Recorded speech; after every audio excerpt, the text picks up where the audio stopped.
नमस्कार दोस्तों, मेरे YouTube channel advocate Jagjit Kumar Bhatt में आप सभी का स्वागत है। दोस्तों हम लोग बात करने जा रहे हैं सुप्रीम कोर्ट कॉलेजियम सिस्टम की तरफ से 11 जजेस की नियुक्ति को लेकर के जो सिफारिश भारत सरकार को भेजी गई थी, भारत सरकार अब तक उसे पेंडिंग रखी गई। इसी को लेकर के भारत सरकार ने जिस तरीके से अनदेखी की है, उस पर सुप्रीम कोर्ट ऑफ इंडिया ने जो है भारत सरकार के ministry of law and justice department के जो लॉ सेक्रेटरी हैं उनको नोटिस इशू किया है और यह भी कहा है कि क्यों ना आप पे कोर्ट ऑफ कंटेम्प्ट की प्रोसीडिंग शुरू कर दी जाए, क्योंकि दोस्तों ये जिस तरीके से किया गया है भारत सरकार की तरफ से वो दिखाता है ये एक तो सही नहीं है, दूसरा ये gross violation of the supreme court की डायरेक्शंस को किया गया है। दोस्तों जिस तरीके से ये सारी चीजें हुई हैं, ये टकराहट है जुडिशरी और जुडिशरी और भारत सरकार के बीच में। क्योंकि आप दोस्तों जानते होंगे सुप्रीम कोर्ट ने यह भी कहा कि जिस तरीके से भारत सरकार ने अनदेखी की है इन जुडिशियल अपॉइंटमेंट्स को, वो दिखाता है कि आप जुडिशियल प्रोसीडिंग्स को डिले कर रहे हैं और इस तरीके से अगर आप करेंगे तो किसी भी डेमोक्रेटिक फॉर्म ऑफ गवर्नमेंट के लिए सही नहीं होगा। दोस्तों हम लोग इसी पे बात करेंगे कि भारत सरकार जो है आखिर इतनी टकराहट सुप्रीम कोर्ट के साथ क्यों आ गई है और कॉलेजियम व्यवस्था क्या है। दोस्तों केस का नाम पहले जान लें। केस का नाम है the advocate association Bengaluru versus Varun Mitra, contempt petition number 167/2021। दोस्तों इसी केस में honourable supreme court of India जो है सुनवाई कर रही थी और जो पिटिशनर की तरफ से एडवोकेट थे उन्होंने कहा कि सुप्रीम कोर्ट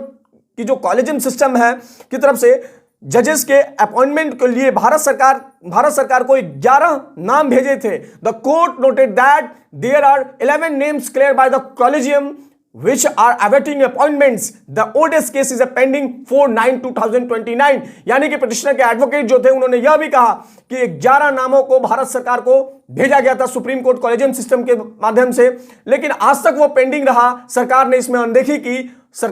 अनदेखी की। उसके बाद जो पिटिशनर के एडवोकेट हैं उन्होंने यह भी कहा कि उसमें से जो 10 में से 11 में से जो एक जज थे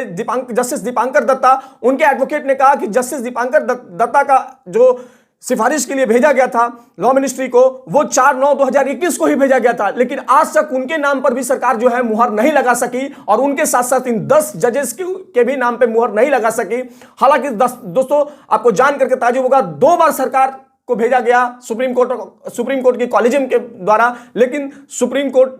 की बातों को अवहेलना किया गया सरकार की तरफ से, जो सही नहीं है। और दोस्तों सबसे बड़ी बात कि जो भी आप जानते होंगे कि भारत में जितने भी सुप्रीम कोर्ट जजेस का अपॉइंटमेंट और ट्रांसफर और हाई कोर्ट जजेस का ट्रांसफर और अपॉइंटमेंट होता है वो सुप्रीम कोर्ट की कॉलेजियम व्यवस्था करती है। और सुप्रीम कोर्ट के कॉलेजियम व्यवस्था में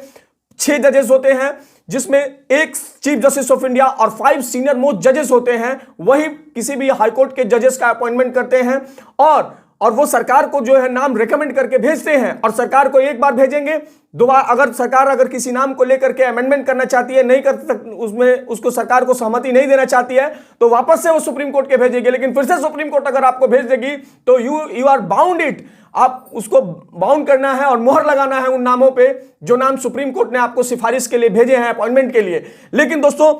इस मामले में जो टकराहट आई है सुप्रीम कोर्ट ऑफ इंडिया और जो भारत सरकार है वो इसी को लेकर के आई है कि सरकार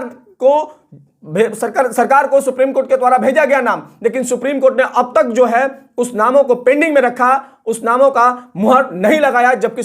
कहीं भी भारत सरकार को पावर नहीं था। चूंकि दोस्तों आप जानते भी होंगे कि मैंने जैसा कि बताया कि अपॉइंटमेंट और जो भी कॉलेजियम करती है तो सरकार को यह बात खटक रही है कि कैसे हमारा इंटरवेंशन उसमें नहीं है। और इसी को लेकर के साल 2014 में दोस्तों भारत सरकार जिस समय बैठी, मोदी सरकार, उसने जो अमेंडमेंट किया 2014 में, आप जानते होंगे, नहीं भी जानते होंगे तो इस वीडियो के माध्यम से मैं बताना चाहूंगा कि 99वां संविधान संशोधन सरकार ने किया और ये करके article 124A national judicial appointment commission की स्थापना की और इसके ही माध्यम से सरकार ने कहा कि हाईकोर्ट जजेस का ट्रांसफर और जितने भी अपॉइंटमेंट्स है ये एनजेएससी करेगी। बाद में honourable supreme court of India ने इसे अनकॉन्स्टिट्यूशनल डिक्लेयर कर दिया और कहा कि it's violets the basic structure of Indian constitution. दोस्तों आप इसी को लेकर के बार बार जो है जो लॉ मिनिस्टर है किरण रिजिजू जी, उन्होंने बीते दिनों लगातार कॉलेजियम को लेकर के हमलावर रहे हैं और कहा, वो बार बार कह रहे हैं कि इस तरह का अपॉइंटमेंट जो है सही नहीं है। उन्होंने तो यहां तक कहा कि ये गैर पारदर्शी है और जजेस अपॉइंटमेंट जजेस ये सही नहीं है। उन्होंने यह भी कहा कि जजेस अपने लोगों को जो है जज बना देते हैं, ये भी सही नहीं है। और उन्होंने इतना ही नहीं कहा दोस्तों, कहा कि जो सुप्रीम कोर्ट की कॉलेजियम व्यवस्था है वो के अंदर गहन राजनीति चल रही है, जिसके वजह से जो जजेस हैं वो काम नहीं कर रहे हैं, वो इसी पॉलिटिक्स में लगे हुए हैं। लेकिन दोस्तों कहीं ना कहीं सरकार जो है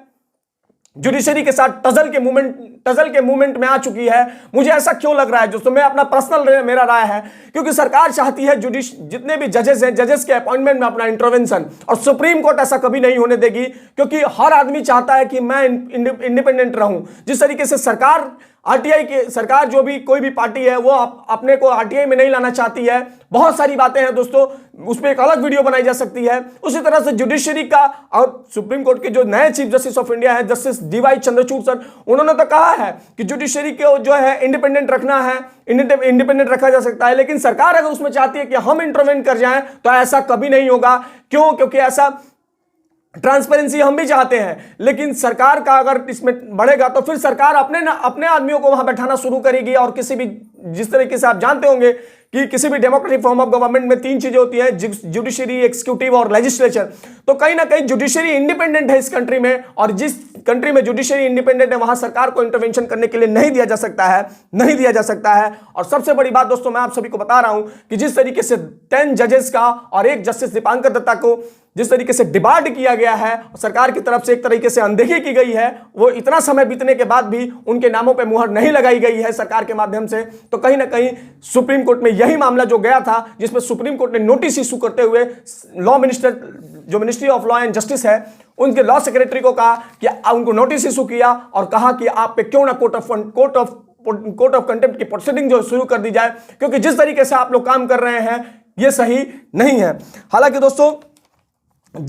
इनको तो सरकार को चाहिए था कि मुहर लगा दे, क्योंकि 2 बार चला गया और 2 बार से आपके पास पावर भी नहीं था, लेकिन उन सारी चीजों को बाईपास किया जा रहा है जो सही नहीं है। दोस्तों इसमें आप क्या मानते हैं, ये सबसे बड़ी बात होगी, क्योंकि आप लोग अपने कमेंट बॉक्स में राय दें कि क्या जिस तरीके से टजल चल रहा है सरकार और शुरू हुआ है, एक टजल शुरू हो गया है सरकार और जुडिशरी के बीच में, ये क्या सही है? और क्या जिस तरीके से सरकार चाहती है कि हम इंटरवेन कर जाएं जुडिशियल अपॉइंटमेंट में, क्या वो सही है? और क्या जो जजेस अपॉइंटमेंट जजेस कर रहे हैं, क्या वो सही है? जो भी है अपने कमेंट बॉक्स में राय दें। देखते रहे मेरे यूट्यूब चैनल को दोस्तों, शेयर करें, सब्सक्राइब करें,